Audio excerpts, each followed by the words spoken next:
My name is Elowyn Morell, and I turned 72 the night my daughter decided to make a spectacle of me. I've always been known for keeping things neat. Ledgers, balanced curtains, pressed emotions trimmed to fit inside the polite lines of a suburban dinner table. That sort of composure used to be considered strength. Lately, I've begun to wonder if people simply saw it as silence they could use. The sound came first, the heavy thud of sponge cake hitting tile. Then the sweet scent of buttercream mixed with lemon cleaner. I looked down, and a swirl of blue frosting spread across the floor like a small accident streaking my shoe. For a second, the room stayed still. Rhea was the one holding the plate. My daughter, 44, sharp as a glass shard when she wanted to be. Her lipstick was the same shade of coral I once wore on my wedding day, but on her it looked like defiance. "Eat it off the ground, Mom." Her voice rang through the dining room thin and bright, as if she were announcing a game. A few of her friends laughed, unsure whether they were supposed to. One man coughed the sound breaking into the air like static. My son Julian reached for his drink and looked away. I could see the reflection of my face in the dark window behind them, expressionless mouth drawn tight. No one moved. The music playing from Rhea's phone kept looping the same line, "Don't act your age." I took a paper towel from the counter. My knees cracked as I bent down. I didn't say a word. I just began wiping the frosting one slow circle after another until the tile was clean enough to see the faint blue letters that had spelled my name, Elowyn, smudged into something unrecognizable. Rhea crossed her arms. "See, always cleaning up. You can't help yourself." I kept my eyes on the floor. I remembered teaching her to bake at 6, her hands sticky with batter, laughing when the oven timer scared her. That memory pressed against my ribs like something too big to swallow. The dog crept forward, sniffing the air, and someone whispered, "It was just a joke." Maybe it was. Or maybe it wasn't. I rose slowly, folded the damp paper towel, and dropped it into the trash. My palms smelled of sugar and bleach. I wanted to open a window, but the night air outside looked too heavy to let in. Rhea's laughter filled the room again, this time. Softer, like she was already rewriting what had happened. Her friends started gathering their things, murmuring goodbyes. Julian offered to help with the dishes, but I waved him off. As I reached for the switch to turn off the music, I heard the click of a phone camera. Someone had been filming. I didn't ask who. I just straightened the edge of the tablecloth and began collecting the plates, the frosting still drying on my shoe as the lights flickered across the empty dining room. The door closed behind the last guest with a polite click that sounded too careful, as if everyone was afraid of making one more noise. Their cars drifted away down the wet street tires, hissing in the rain. For a while, I just stood there in the doorway, holding the edge of the tablecloth between my fingers, feeling the faint tremor that comes when adrenaline starts to fade. The house smelled of sugar and disappointment. Bits of frosting had settled into the grout between tiles. I found a butter knife and began scraping them out, slow and methodical. It was almost midnight, but I couldn't go to bed while something was still stuck to the floor. Years of bookkeeping will do that to you. If a line doesn't add up, you stay until it does. From the kitchen window, I could see the outline of the pear tree my husband planted the year Rhea was born. He used to joke that she grew faster than the tree. For a while, he was right. The silence pressed in. Even the refrigerator seemed to hold its breath. Rhea had stormed off half an hour earlier, still fuming about how dramatic I'd been for cleaning up her joke. She didn't take her friends with her. They followed like a small parade, whispering apologies I didn't believe. I rinsed the knife and placed it carefully beside the sink. The tiles gleamed under the overhead light. I wanted to feel proud of that small order I'd restored, but the neatness only made the room lonelier. The leftover cake sat on the counter half collapsed, icing smeared where my name had been. I stared at it until my eyes blurred. Memory has a cruel sense of symmetry. The first time I baked with Rhea, she'd been 6 years old, standing on a chair to reach the counter. She'd insisted on cracking the eggs herself and spilled sugar across the floor like snow. I'd laughed, swept it up, and told her mistakes could be fixed if you didn't panic. She'd kissed my cheek with sticky fingers. Now, decades later, I was still sweeping up after her. Only this time it wasn't sugar. The old wall clock ticked past 11. The candles, those short white ones she'd bought in bulk, had burned down into puddles of wax. Their smoke hung in faint blue threads. I gathered the melted remains, peeling each one from the silver holders and dropping them into the trash. The gesture felt like clearing out ghosts. Julian had texted before he left. Sorry about tonight. Ria went too far. I stared at the message, typed, I'm fine, and deleted it before sending. Outside, rain began tapping the glass like fingers asking for entry. I thought about letting it in just to wash the air, but instead I lit a small candle from the drawer. The flame wavered, then steadied. It gave the kitchen a softer kind of light, less interrogation, more memory. The clock struck midnight. The digital glow of the microwave clock blinked 12 zazern like a metronome, counting the new year of my age. On the table, one candle from the earlier cake had survived. I placed it upright in a teacup and lit it again.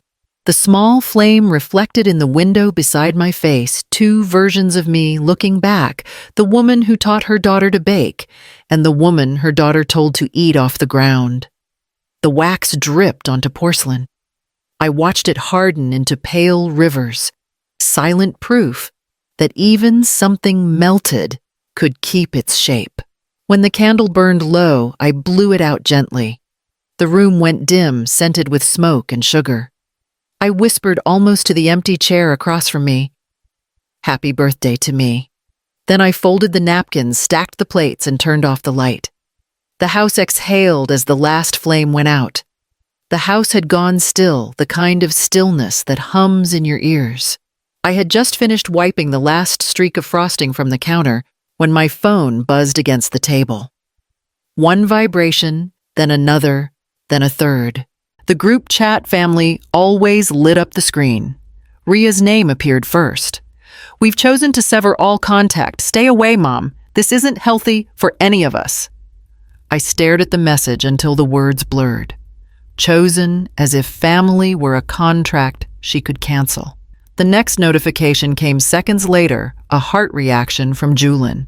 My son, the one who always avoided conflict, had found the easiest way to pick a side tap and disappear.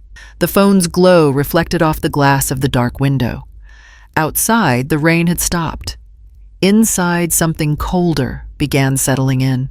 I sat down at the table where the cake had been hours earlier, the wax from the last candle still cooling in its cup. The smell of sugar clung to the air like an afterthought. Another message followed longer this time, Ria again. We're done with your control, your guilt, your help. You've made everyone miserable. Don't contact us again. Her words came like receipts itemized and totaled, but without a single figure of truth. Control, guilt, help. She threw them all at me like overdrawn checks. I didn't respond right away. My hands moved to straighten the napkins on the table instead. Every motion calmed me the way columns of numbers used to balance one side then the other, until silence feels like symmetry. When I finally picked up the phone, I typed, slowly, deliberately, removing my name from every loan tomorrow. No greeting, no explanation. Just numbers turned into consequence. The 3 dots pulsed on the screen she was typing, but I muted the chat before her next message arrived. I didn't need to read the rest. I already knew the tone it would carry. I scrolled up once through years of photos, Ria's new store opening, Julian's first home, family dinners at Christmas. All the moments financed by my quiet generosity. Then I tapped delete chat. The confirmation box appeared polite as a clerk. This will permanently remove all messages. I pressed OK. The screen went black. For a long moment, the reflection showed only my own face, lined, calm, a little unfamiliar. I set the phone beside the candle cup, where the wick had drowned in wax, and leaned back in my chair. It was strange, the peace that followed. Not relief exactly, more like the deep exhale after holding your breath too long. The house no longer felt empty. It felt cleared. Somewhere in the next room, the old clock resumed its ticking, steady and unbothered. I folded my hands on the table, feeling the small tremor fade from my fingers. Tomorrow would come, and with it, the numbers that needed closing. For now, I turned off the phone, letting the dark have its say. Morning came, gray and thin, the kind of light that doesn't wake you so much as remind you that you didn't sleep. I made coffee the way I always had, one scoop too strong, and sat at the kitchen table with a stack of folders pulled from the hall cabinet. The phone stayed off. Each folder was labeled in my own careful handwriting: RIA, Business Loan Julin, Settlement Taxes, 2018 to 2022. The ink had faded to a soft brown, as if the years themselves had tried to forget. I opened the first one and let the papers fan across the table like cards in a game I had already lost. There was Ria's boutique loan agreement, the one she'd begged me to co-sign 6 years ago. I remembered the meeting, her perfume sweet enough to mask panic, her words rehearsed. Just for the first year, Mom. Once sales pick up, I'll refinance in my own name. I had signed without reading the fine print, trusting the way a mother does when her child is smiling and desperate in the same breath. A few pages down was a printed email thread from the bank payment overdue, 45 days. I had wired the money that same morning from my retirement account, telling myself it was a one-time rescue. It never was. The next folder held property tax receipts from when Ria fell behind on her mortgage. Her voice had cracked on the phone that day. "They'll take the house, Mom." I'd driven across town with a cashier's check, slid it through the window to the clerk, and smiled like I wasn't handing over months of savings. And Julin, my quiet one. His name appeared in tidy lines of settlement forms. I'd helped him through his divorce, paying the lawyer's retainer when he said he couldn't face his ex-wife's father in court without it. I'd told myself it wasn't enabling, it was fairness. But looking at the receipts now, I couldn't tell where fairness had ended and habit had begun. The coffee had gone cold by the time I reached the bottom of the pile. Beneath the last envelope lay an older folder, thinner, with my late husband's handwriting on the tab. I hadn't opened it in years. Inside was a single yellowed note folded into thirds. His pen strokes were as firm as they'd been on our wedding license. Never lend what you need to respect yourself. The paper trembled in my hands. I remembered him writing it once years ago after we'd helped a neighbor who never repaid a cent. Back then, I'd thought he was being cynical. Now it read like prophecy. I closed the folder and stacked everything neatly, each corner aligned. Outside, a garbage truck rumbled down the street, mechanical and final. I sipped the last of the bitter coffee, tasting the years in it. The ledgers were balanced at last, but the math of family never really clears. I slid the folders into a canvas bag by the door. Tomorrow, I would take them to the bank. Tonight, I just wanted to remember how still a house could feel when you stop owing anyone. By morning, the sky over Portland had turned the color of old nickel, the kind of gray that promised rain but didn't hurry to deliver it. I wrapped my scarf twice around my neck and carried the canvas bag from last night out to the car. The folders inside felt heavier than they should have. Paper always does when it carries years of silence. The credit union sat on the corner of Hawthorne and 41st, a brick building with brass handles polished by decades of anxious hands. I'd been coming here since the year Ria was born, back when tellers still knew customers by name. The woman at the reception desk smiled politely, the way people do when they sense your visit isn't for something small. "I need to access my box," I said. My voice came out steady, almost formal. She checked the system, then handed me a clipboard. "Box number 73, I said, though the number carried no memory. It was simply where all my deferred decisions lived. Downstairs, the air was cooler and faintly metallic. The attendant unlocked the vault door, led me to a narrow table, and left me with the box. I slid it out and rested it on the table, the scrape of metal against metal sharp in the silence. Inside were layers of envelopes, brittle and yellowed at the edges. Deeds from the old house in Gresham. The title for the Subaru I'd sold after my husband died. Birth certificates tucked between statements of old insurance policies. None of it surprised me until I reached a small white envelope taped shut with a label in my own handwriting, Morel Joint Holdings, 2008. The name hit like a draft. That had been the year Rhea opened her boutique, the same year Julin left for Colorado. The same year I started using we instead of I on most of my financial forms, thinking it made us sound like a family that moved together. Inside the envelope lay a safety deposit key attached to a faded blue tag. Someone likely me had written second box, joint access. I turned it over in my palm the way you do with something you no longer recognize as yours. The weight of it was small, but it carried every signature I'd written on someone else's behalf. I sat for a long time at that table, the hum of fluorescent lights filling the air like white noise. The key glinted faintly when I turned it under the light. For a moment, I could almost see my husband's hand over mine, guiding me to sign the mortgage, the first time his voice gentle. "We'll build something steady, Elle." But steadiness had become another word for being needed. I placed the key on top of the folder marked Rhea, pressed my palm over it, and let out a breath I hadn't realized I was holding. Then I closed the box, locked it again, and returned it to its slot. When I stepped outside, the rain had finally begun slow, deliberate drops, tapping against the pavement. I stood under the awning, watching them gather into thin silver rivers along the curb. Across the street, the sign for Union Station's clock tower gleamed through the mist, its red letters glowing like an old heartbeat. Go by train. For a moment, I wanted to keep standing there, letting the rain blur everything, the cars, the lights, the memory of that night with the cake. But people began hurrying past with umbrellas, and I remembered I had work to finish. Back in the car, I set the bag on the passenger seat, water dripping from my coat sleeves.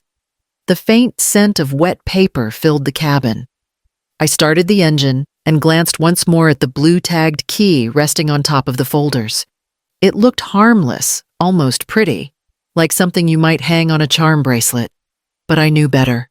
That small piece of metal had bound me to everyone else's mistakes for too long. As I drove home through the rain, the city lights smeared across the windshield, and for the first time in years, the road ahead felt clean. By the next afternoon, the rain hadn't stopped. It came down in fine, steady threads that blurred the city into water and glass.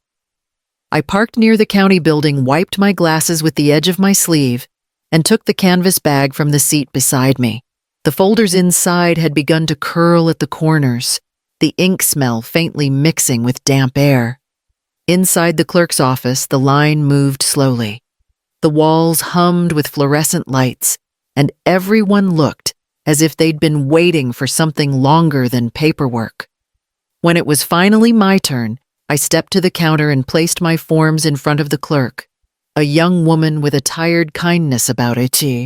"I need to file a withdrawal of guarantor for several active loans," I said. She skimmed the top page, her brow knitting. "You're listed as co-signer and guarantor on multiple accounts." "That's right." She tapped her pen against the paper. "You'll need a notarized affidavit for each release plus a certified ID copy. We can't process it otherwise." My stomach tightened. "No one mentioned that." "It's standard now," she said, apologetic, but unmoved. "And the notary closes at 5. You've got about 30 minutes. I looked at the clock above her desk, 4:27. The rain was heavier when I stepped outside again. Umbrellas rushed past me, colliding like black sails. I pulled my scarf tighter and started walking toward the notary office 3 blocks away. My shoes splashed through puddles. Each step felt both foolish and necessary. I thought of all the times I'd raced like this, For someone else wiring money, signing checks, making sure no one's world fell apart but mine. By the second block, the wind had turned the documents in my arms into a shifting bundle of wings. I pressed them against my coat, afraid they'd tear. The street smelled of rain-soaked asphalt and roasted coffee from a nearby cart. People ducked into buses, doors hissing closed behind them. I kept walking. The notary's sign appeared faintly through the rain, harbor, title, and documents. The doorbell chimed when I entered the warmth, hitting me like a small mercy. Behind the counter sat a man about my age, silver hair combed back neatly, pen poised like a musician holding his instrument. Still open, I asked, breath-catching. 5 minutes to spare, he said with a grin. What do we have? I laid the papers out one by one, careful not to drip on them. He read quickly, eyes sharp but gentle. You're removing yourself from all these, yes. He nodded once, respectful but curious. Big step. It's overdue, I said. He handed me a tissue to dry my hands before signing. My fingers shook slightly as I took the pen, but the line of my signature stayed steady. It felt like writing my own name for the first time. Each stroke, loop, curve, final mark was an act of reclamation. When it was done, he stamped each page, the sound a clean metallic thud that echoed through the small office. He slid them back to me in a clear sleeve. Keep these dry. Some things you don't want smudged. I thanked him and stepped back into the rain. The city smelled newer now, the way sidewalks do after the first long rinse of winter. I held the documents beneath my coat as I walked back to the car, water dripping from my hair onto the sleeves. The courthouse clock struck 5 as I reached the curb. Lights flickered on in the windows above yellow squares glowing against the storm. I stood there for a moment, watching them shimmer through the rain, and then looked down at my hands. Ink faintly smudged pages safe. They were mine again. By the next morning, the air in Portland felt scrubbed clean. The rain had stopped leaving everything slick and shining the streets, the rooftops, even the lilacs outside my window. I brewed coffee and sat by the table. The documents spread neatly before me in their new clear sleeves. The stamps gleamed faintly proof that the world had started to shift, even if no one else knew it yet. It didn't take long for them to find out. The first call came just after 9. Unknown number, local area code. I let it ring. Then another and another until the phone vibrated steadily across the counter like something alive. When I finally turned it over, I saw the names stacked on the screen. Ria, Julin, then private caller, which I knew would be the mortgage company. I let them all go to voicemail. The first message played automatically. Ria's voice sharp with panic. Mom, what did you do? The mortgage froze. They said my guarantor was removed and I can't make the next payment. You can't just disappear from things like that. It's illegal, I think. The second message was shorter. Julin's tone softer. Ria's losing it. Can you please call her? Maybe this isn't the best way to handle things. Then came the bank polite impersonal. We've received notification of your withdrawal as guarantor. The co-signer has been informed. Any further obligations will rest solely with the primary borrower.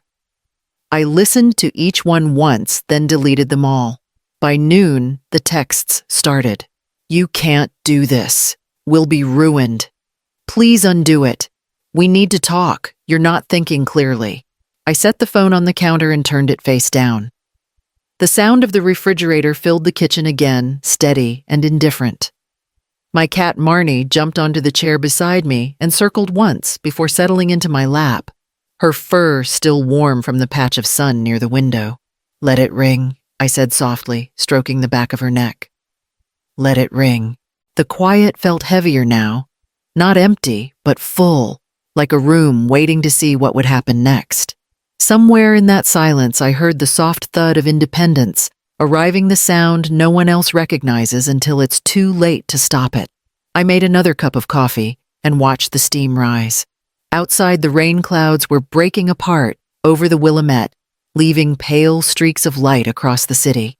I imagined Ria pacing in her boutique phone pressed to her ear, furious at a world that no longer came with my signature attached. By evening, the phone had gone still. I left it that way. The light through the kitchen window turned gold, and the smell of the coffee cooled into something faint and familiar. Marnie purred against my arm, the rhythm matching the slow beat of the clock on the wall. I leaned back, let my eyes close, and breathed in the silence I'd earned one unanswered call at a time. It was close to dusk when I heard the tires screech in front of the house. The sound was sharp enough to pull me from the chair where I'd been sitting with a book I hadn't managed to read. Through the lace curtain, headlights cut across the yard, slicing the lilac bushes into pale, wet fragments. A car door slammed, followed by hurried footsteps on the walk. Then came the pounding. 3 hard knocks, each one echoing down the hallway. When I opened the door, Ria stood there, soaked to the bone. Her hair clung to her face, mascara streaked down to her jaw. Behind her, the rain fell in cold silver sheets, making the air between us shimmer, like glass. "You'll ruin me," she said, her voice cracking. "Do you hear me? You've destroyed everything. The mortgage is frozen, the accounts are locked. I can't pay my staff or suppliers. Do you even understand what you've done?" I looked at her. Really looked at her. There was fear behind the anger, but it was buried under layers of practiced outrage. I stepped aside slightly enough for her to see the warm light of the house, the calm she no longer had. "I haven't ruined you," I said quietly. "I've just stopped rescuing you." Her eyes widened, like she hadn't expected an answer that simple. She stepped forward, dripping water onto the hardwood, her voice rising. "You think this makes you noble? You think standing there pretending you're some kind of saint fixes what you've done?" I folded my arms, steadying my breath. "I'm not pretending anything. I'm finished being the safety net." Ria's laugh came out sharp and uneven. "You can't just walk away from family." "I'm not walking away," I said. "I'm standing still for the first time."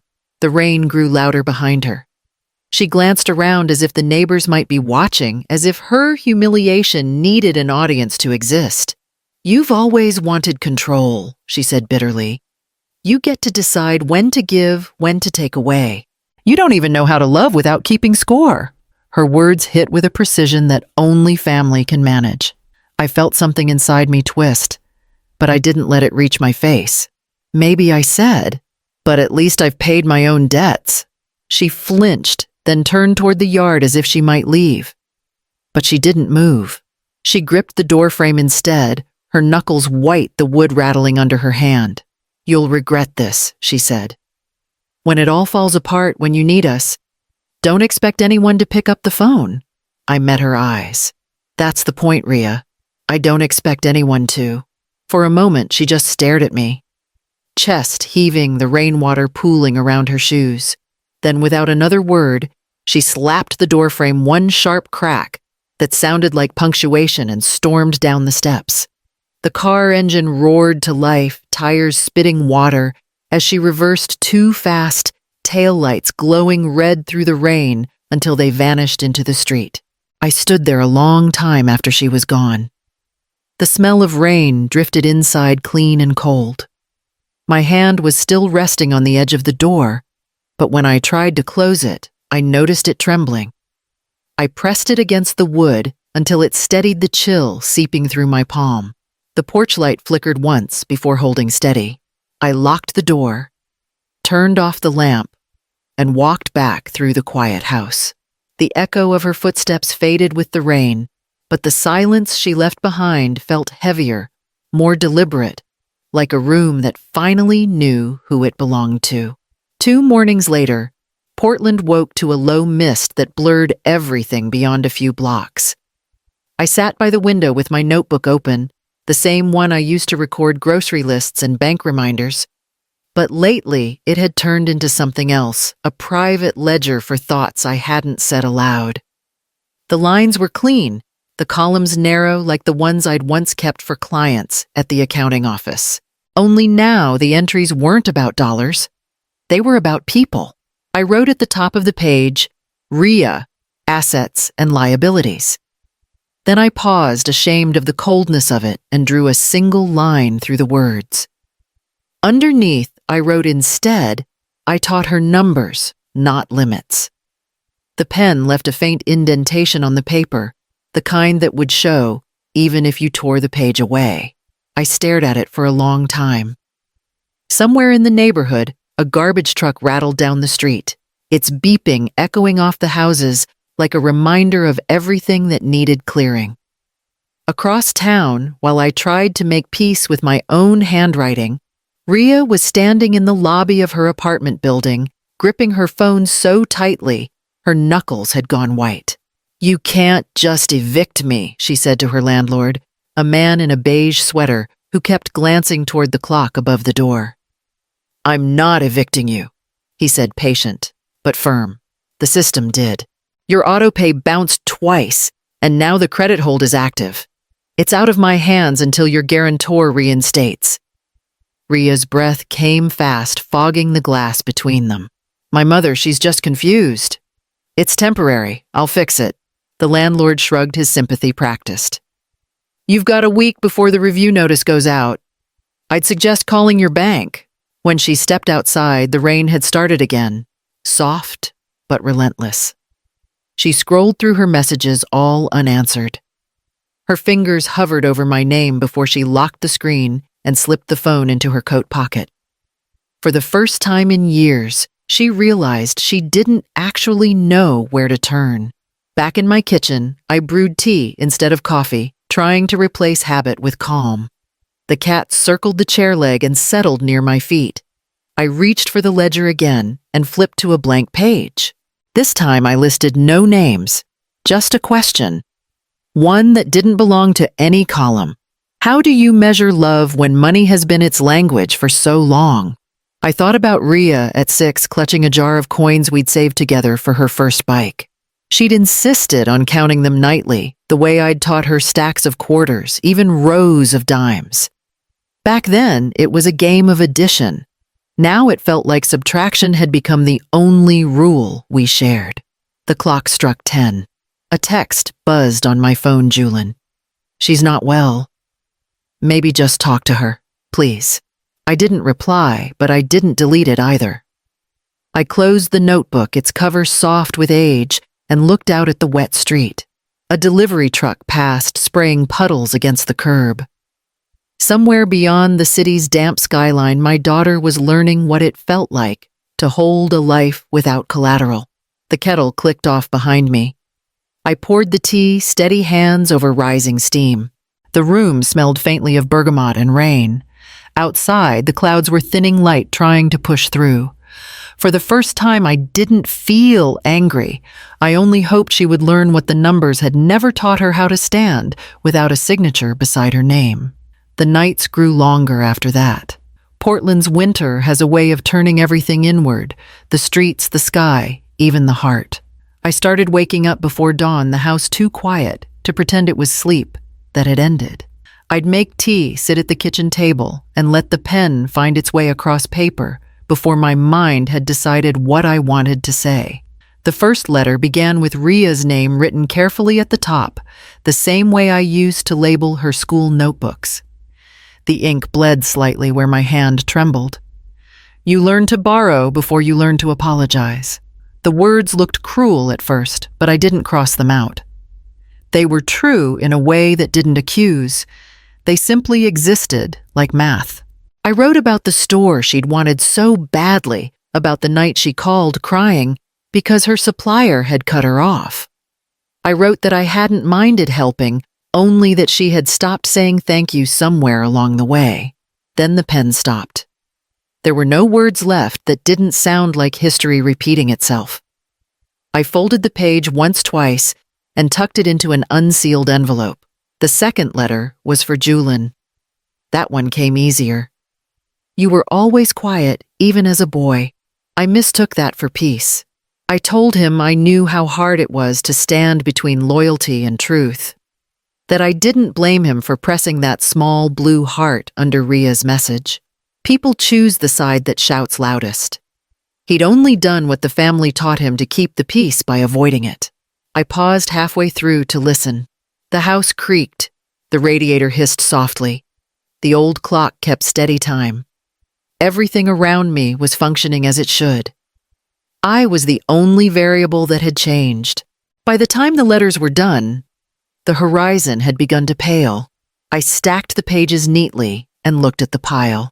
They were heavier than they should have been, as if the paper had absorbed years of swallowed words. I didn't plan to send them. That much I knew before I wrote the first line. The writing wasn't for them. It was for me to stop the thoughts from living rent-free in my chest. I carried the letters to the kitchen sink and turned on the small vent above the stove. The window was still fogged from the night's chill. I struck a match and watched the flame tremble, unsure at first, then strong. One letter at a time, I fed the pages into the sink. The fire caught quickly, curling the corners inward, the ink blurring before the paper folded into itself. For a moment, the smoke smelled faintly like tea leaves and dust. When the last scrap turned to ash, I let the tap run until the gray flakes swirled down the drain. The sound of the water filled the kitchen, steady and certain. I wiped the counter clean and opened the window a few inches. The cold air moved through the room, carrying away what was left of the smoke. Outside, the city was waking, car doors closing, the rumble of early buses, a dog barking 2 houses over. I sat again at the table, the same place where I'd written every check, every list, every letter that once tried to keep my family afloat.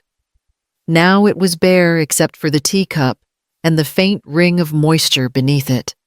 I felt no triumph, only a quiet sort of balance.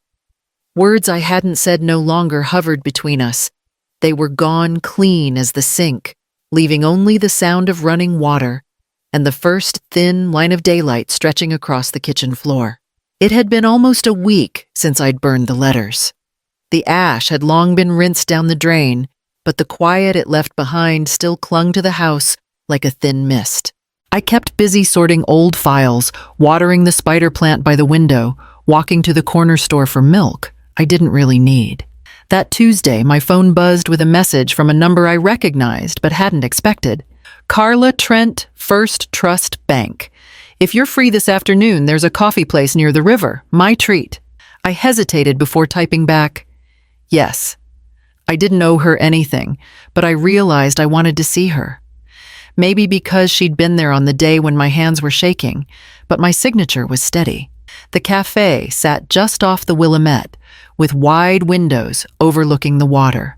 It was a quiet place, mostly old regulars, and students hunched over laptops. Carla was already there when I arrived, her coat draped neatly over the back of her chair. She stood to greet me, her smile easy, unpracticed. "You look lighter," she said as we sat down. "Paperwork does that to a person," I answered. She laughed softly.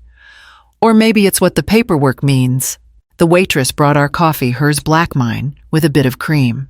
Outside, the river moved slow and steady, reflecting the dull silver of the sky. For a few minutes, we just watched it, the silence between us comfortable. "I used to think freedom was just a word for escape," Carla said finally, stirring her cup. "But it costs something." "You know that, right? I'm learning," I said. She nodded. "When I left my husband, I thought I was walking into a clean slate. Turned out independence has interest rates too.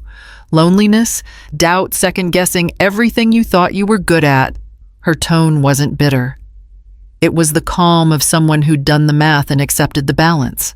"I thought it would get easier," she continued. "But it doesn't. You just get better at paying on time." I smiled at that small but real. "That's a banker's kind of wisdom." "It's survival," she said. "We find ways to name pain so it feels like a process." We sat for a while after that, not saying much. The smell of coffee and cinnamon hung in the air. A family walked by outside, 2 kids throwing breadcrumbs to pigeons, their laughter cutting through the damp wind. Carla watched them with a faint smile. "You'll be fine," she said. "You already are. You just don't see it yet." I didn't argue. She reached across the table and squeezed my hand once before gathering her things. When she left, she turned back briefly, her scarf lifting in the wind. "Keep your receipts," she called. Even for freedom, I stayed until my cup was empty, watching the current drift south. The air smelled faintly of rain again, and I thought how strange it was that something as ordinary as coffee could feel like recovery. I walked home along the river path, the city lights flickering on one by one behind me, steady and quiet as breath. The letter arrived on a Thursday, tucked between grocery flyers and a magazine I never subscribed to. The envelope was plain white, stamped with the blue crest of First Trust Bank. I carried it into the kitchen and placed it on the table beside the morning's half-finished toast. For a long moment, I just looked at it. I'd received thousands of envelopes in my life tax forms, billing statements, cards, but this one felt different. It was the kind that waited to be opened with both hands. I slid it carefully with the dull side of a butter knife. Inside was a single page printed neatly on firm paper.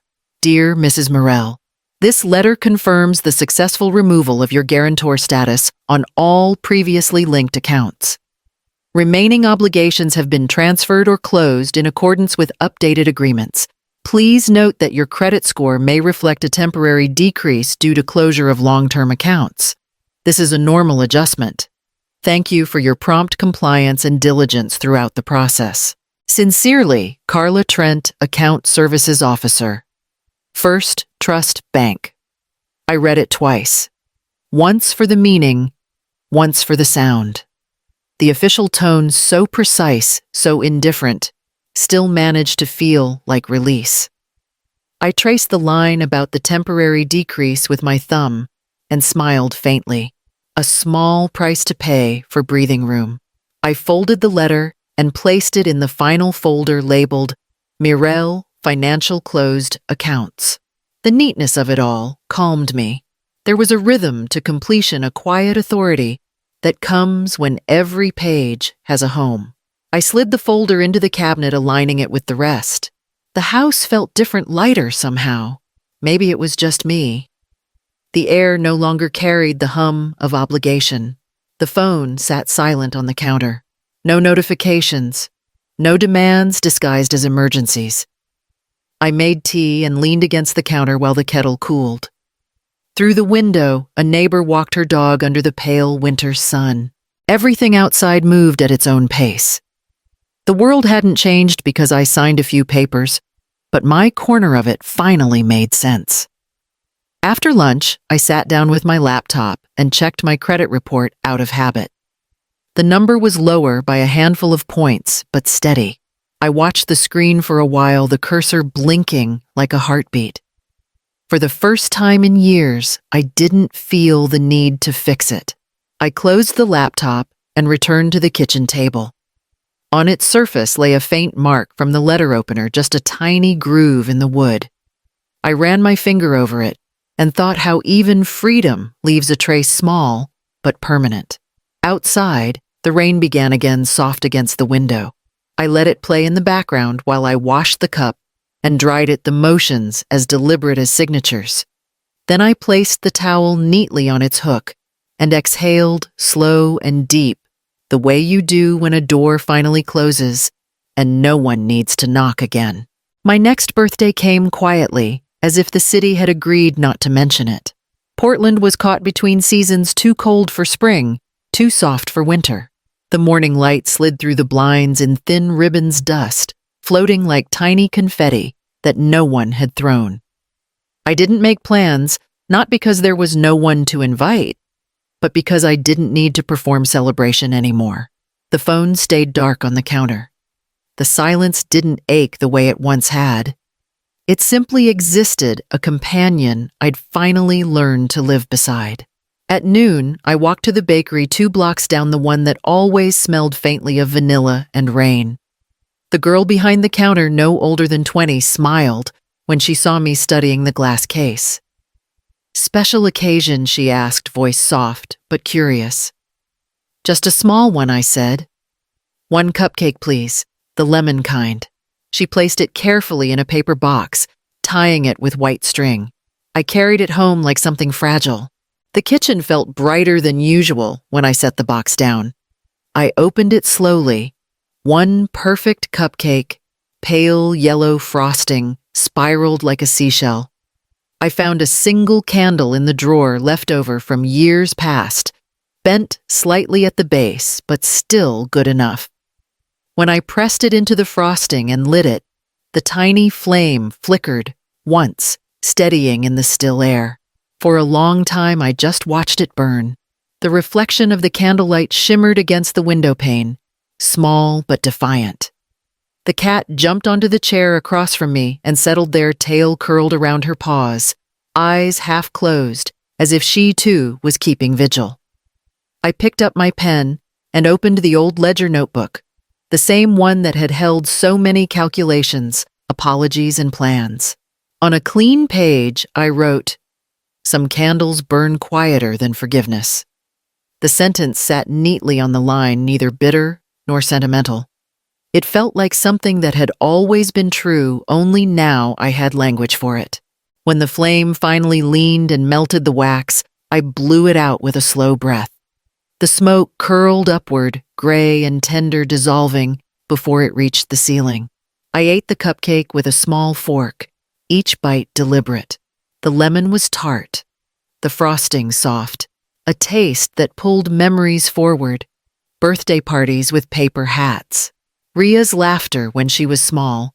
My husband's off-key singing. They drifted through me like the smell of something long gone from the oven, but still lingering in the air. Outside rain tapped faintly on the window.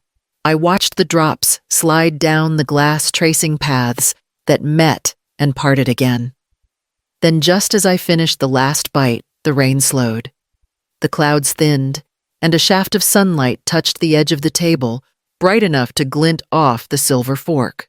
I moved my teacup into the light and let the warmth rest against my palm.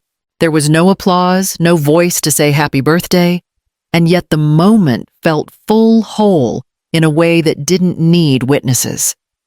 The candle wick was still warm when I carried the plate to the sink.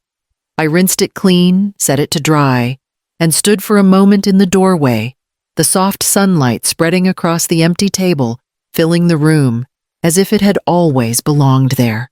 The knock came just after sunset.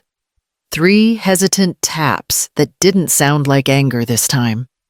I'd been reading in the living room, the cat purring against my leg, the faint hum of rain outside blending with the rhythm of the clock. When I opened the door, Ria stood there smaller somehow. Not just thinner, but diminished in the way light fades after a storm. Her coat was soaked through her hair, pulled back in a careless knot. The streaks of makeup under her eyes made her look like a portrait left in the rain. She didn't speak right away. She just clutched the strap of her bag like it might keep her upright. "Can I come in?" she asked finally. I hesitated, not from cruelty, but from the quiet recognition that every answer had weight now. Then I stepped aside. The house smelled faintly of cinnamon and clean linen. Ria walked to the edge of the rug and stopped there as if crossing farther would require permission. "The boutique's gone," she said softly. "The landlord changed the locks yesterday. I tried to get a bridge loan, but my credits—" She trailed off, her voice cracking. "They laughed, Mom. They actually laughed." She sat down before I could tell her to. The exhaustion was plain, her hands trembling as she rubbed them together for warmth. For a long moment, I didn't speak. I poured tea into 2 cups and set one in front of her. The steam rose between us like something neutral, no past, no blame, just heat. "I didn't come for money," she said after a while, though her tone carried the memory of years when that was exactly why she came. "I just didn't know where else to go." I nodded. "You have my number," I said gently. "But not my name, not anymore. You've used it for too long." Her eyes filled and she pressed a hand to her mouth as if to hold back everything that wanted to spill out. The clock ticked behind us. Outside, the rain eased into a quiet drizzle. "I didn't understand," she whispered. "I thought you were punishing me." I was protecting what was left of me, I said. There's a difference. She looked down at her tea, then reached into her bag and pulled out a small envelope damp at the corners. She placed it on the table between us without a word. I've been saving, she said. Tips from odd jobs. I made a plan, 6 months, maybe a year, I don't know. It's not much, but it's something. I want to pay you back even if it's pennies. The envelope sat there like a fragile peace offering. I didn't touch it. I just looked at her, the curve of her shoulders, the way her eyes avoided mine, the soft tremor in her breath. I don't need the money, I said. But I hope you keep the plan. It might teach you something worth more. Rhea nodded, her face tightening in that way it always did when she tried not to cry. She stood, sliding the chair gently against the floor. I'll call, she said, voice barely above a whisper. Only if you need to, I replied. She gave a small nod, hesitated at the door, then stepped out into the drizzle. The porch light caught the rain on her hair as she walked down the path, her silhouette softening with each step until the darkness folded around her. When I turned back to the table, the envelope was still there, damp but intact. I placed it on the counter beside the teapot and let it be. There was no triumph in the moment, only stillness. Mercy, not rescue. The quiet kind that costs nothing but changes everything. The invitation arrived, printed on heavy ivory paper, its gold lettering delicate and sure. Portland Legal Aid, Annual Benefit Gala, an evening for renewal. I almost didn't go. The idea of a ballroom filled with people in polished shoes and bright intentions felt too far removed from the quiet life I'd built these past months. But Carla had called a week earlier, her voice warm and steady. You should come, she'd said. They're naming one of the new scholarships after a donor who prefers to remain anonymous. I have a feeling that might be you. I smiled at the thought, even if she was half wrong. The donation hadn't been anonymous. It had been in her name. A small gesture of gratitude disguised as formality. The night of the gala, the city glowed with a cautious spring. I wore a dark navy dress I'd kept for years, the kind of simple fabric that never asks to be noticed. The hotel ballroom shimmered with glass and soft light, the kind that made everyone appear half forgiven. Waiters in black moved gracefully between tables, carrying trays of wine and hors d'oeuvres that smelled faintly of rosemary and comfort. Carla found me near the registration table. She wore silver, understated but luminous, the color of resolve, polished smooth. You look beautiful, she said, and I laughed softly. I look like someone who finally balanced her books, I replied. She grinned. That's better than beautiful. We drifted toward our table, the murmur of conversation blending with the faint jazz from the corner stage. I noticed the placard at my seat, Donor Special Acknowledgement. It felt like a title that belonged to someone else, a woman I might have been, before life became a series of quiet repayments. When the speeches began, I half listened, my attention wandering to the soft reflections on the wine glasses. Words like empowerment, justice, and community rose and fell around me like the tide. Each one sounded both true and far away.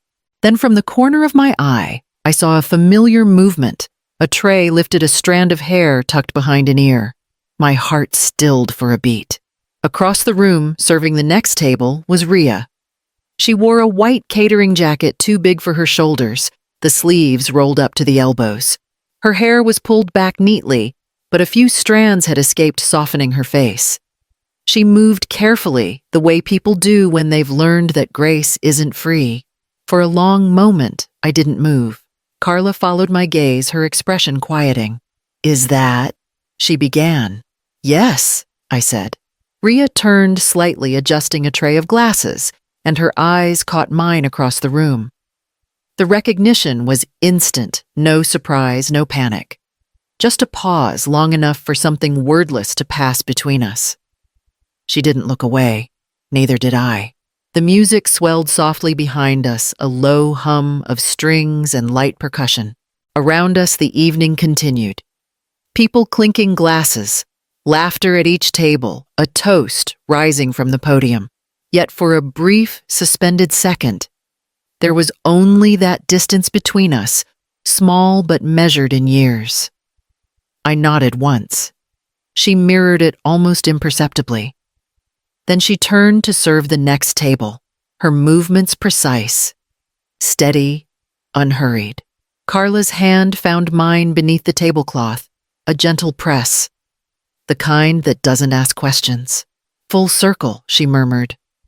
Not quite, I said softly, but close enough to count. When the lights dimmed for the closing speech, I leaned back in my chair and let the applause rise around me. I didn't clap. I just listened to the sound, a chorus of hands, hundreds of small collisions echoing through the room. It sounded oddly like balance. Later, as I was leaving, I stopped by the exit to collect my coat. From the corner of the service hallway, Ria emerged carrying an empty tray. For a moment, she hesitated, as if unsure whether to speak. I smiled a small, simple gesture and handed her the claim ticket I'd been holding. Could you bring that for me? I asked, the words gentle, almost playful. She blinked, surprised, then nodded. Of course. When she returned with the coat, she handed it to me without meeting my eyes. I thanked her, and for the first time in years, she didn't flinch at the word. Outside, the air was cool and smelled faintly of rain and tulips. I walked toward the waiting cab, the sound of the river carrying faintly through the night. Behind me, the ballroom doors opened and closed again, a small rhythm of people coming and going. Balance, I thought, isn't silence or surrender. It's the quiet space where dignity finally breathes. And somewhere behind me, under those same lights, my daughter was learning how to stand there too. Months passed. The city softened into summer, the kind that came slow to Portland light, stretching late into evening air, carrying the scent of moss and river silt. I'd taken to walking along the Willamette after breakfast, a thermos of tea in one hand and my old leather journal in the other. The same one that once held lists of payments, loan balances, and family obligations. Now it held quieter numbers, sunrise times, grocery totals, reminders to water the basil on the windowsill. The river always seemed to move at its own pace, patient and unbothered. I found a bench near the pedestrian bridge where the light scattered across the water like loose coins. That morning, the air was cool enough to make my fingers stiff. I opened my journal to a blank page, the paper rippling faintly from old humidity. Silence isn't surrender. It's remembering who built the walls. I wrote the lines slowly, as if testing its balance. The words looked calm on the page, but I felt the small ache behind them, the memory of how many times I had filled silence with rescue, mistaking noise for love. A cyclist passed behind me, the faint rattle of spokes fading into the hum of the city. Somewhere across the river, a barge horn sounded low and distant, the same note that used to echo through our neighborhood when Ria was little. She would run to the porch to wave at it, believing it honked just for her. I smiled at the thought, then reached into my bag for the newspaper I'd folded earlier. The front page was full of politics and business, but tucked near the bottom of the local section was a small feature, Neighborhood Spotlight Willow and Thread, Southeast Portland's new sustainable boutique. There was a photograph Ria standing in front of a small storefront, sunlight catching in her hair. The caption read, "Founder Ria Morel focuses on handmade ethical fabrics and community workshops for women re-entering the workforce." Her smile was subdued, almost cautious, but her eyes looked clear in a way I hadn't seen in years. The article said the business had started modestly funded through a local grant program and a cooperative loan. No guarantors, no co-signers, just her.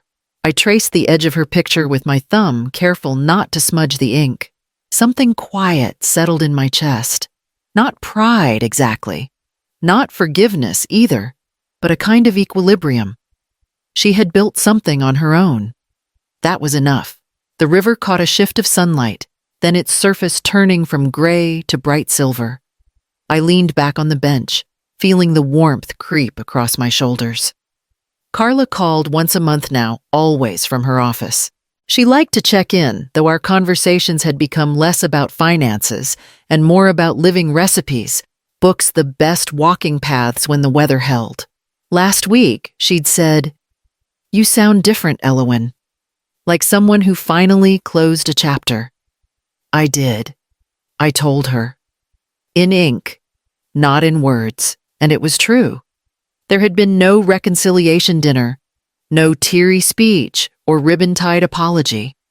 Just time steady and unspectacular, doing what it always does, turning wounds into routine, distance into perspective. The breeze picked up, fluttering the newspaper on my lap. I folded it neatly and slid it back into my bag. Above me, the bridge groaned as a train crossed the rhythmic clatter, fading into the hum of the city. For the first time in a long while, the sound didn't make me flinch. I took out my pen again and wrote beneath the earlier line, "Every ledger balances in its own time." Some with ink, some with silence. A pair of children ran past, chasing a bright red kite, their laughter carried off by the wind. The cat from my neighbor's house would be waiting by the door when I got home, tail curled like a question mark. My tea had gone cold, but I didn't mind. Across the water, the shop front in the photo came to mind again, the modest sign, the clean windows, the kind of beginning that didn't need to prove itself. I closed my journal and watched the river move. It didn't rush. It didn't resist. It simply carried everything forward, what was given, what was lost, and what was finally left to rest. Late summer settled like a sigh over Portland. The evenings came slower now, the light turning to amber long before it disappeared. On the small porch of my house, the air carried the faint scent of cedar and warmed paint. The carpenter I'd hired, an older man named Jonas, with steady hands and few words, had just finished polishing the brass plaque beside my doorbell. It gleamed, even in the shade, the letters crisp and sure. Home by invitation only. He stepped back, nodding with quiet satisfaction. "Looks right," he said. "It does," I agreed. When he left, I stood for a while, running my fingers lightly across the metal. It was cool to the touch. The phrase had come to me weeks earlier, unplanned, half a joke, half a truth. I didn't want a warning sign. I wanted a statement of peace, one that knew its own limits. Inside the house carried the scent of mint and candle wax. The shelves were lighter now, some old family photos packed away, others reframed. I'd kept one of Rhea as a little girl, laughing with cake frosting on her cheek, and one of my husband, holding her tiny hand in the garden. They rested together on the mantel side by side, like two unspoken sentences that no longer needed an ending. The kettle clicked off. I poured tea into my favorite cup, the porcelain one, with the faint crack under the handle. A soft breeze drifted through the screen door, moving the curtains just enough to make them look alive. On the table by the window sat the mail I'd brought in earlier, mostly flyers, a few envelopes, and a single postcard. The front showed a watercolor painting of the Oregon coast waves breaking against a pale blue horizon. The handwriting on the back was small, careful. "Thinking of you. Hope you're well." No name, just that. But I knew the loops of those letters. They belonged to Rhea. I smiled, not a tearful smile, but the kind that settles deep and stays. I set the postcard down and slid it beneath my teacup, the edges peeking out like a bookmark in a story that no longer needed to be read. Outside the lake caught the last of the daylight, small ripples turning gold where the sun touched them. A pair of ducks glided across, leaving clean, mirrored trails in their wake. The reflection of my porch light shimmered in the water, a tiny duplicate of the one glowing behind me. I took my tea to the door and stood beneath the plaque again. The brass had already begun to warm in the evening light. Across the street, a neighbor waved as she passed with her dog, and I waved back. Simple gestures, no explanations. The porch chair creaked softly as I sat down. I thought of Carla, of her laughter at the coffee shop by the river, of her words, "Freedom has interest rates, too." She was right. I'd paid mine, and the dividends were silence and space, the kind that didn't ask to be filled. The wind shifted, carrying the faint hum of a boat engine from somewhere beyond the trees. It faded quickly, leaving only the rhythm of the water lapping at the shore. Marnie the cat leapt onto the railing and began to watch the lake with the same calm I felt. I finished the last of my tea, the taste soft and earthy. On the table beside me, the postcard remained under the cup, the paper curling slightly from the heat. I didn't move it. Some things were meant to stay partially hidden. Proof of kindness returned, but not demanded. As the first stars began to appear, I reached over and turned off the porch light, leaving only the faint glow from the brass plaque catching the moonlight. The letters shone quietly, by invitation only. Behind me, the house was still. Before me, the lake breathed its slow, endless rhythm. And for the first time in many years, everything in between felt perfectly balanced, mine and enough.